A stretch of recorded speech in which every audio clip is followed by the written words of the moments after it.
At sa buong mundo, ito ang balita.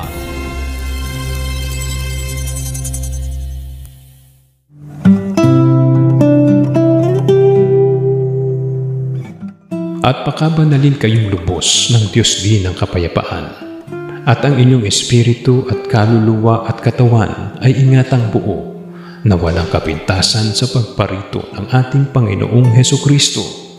Tapat yaong sa inyo'y tumatawag, nagagawa rin naman ito. Unang Tesalonica 5:23 hanggang 24.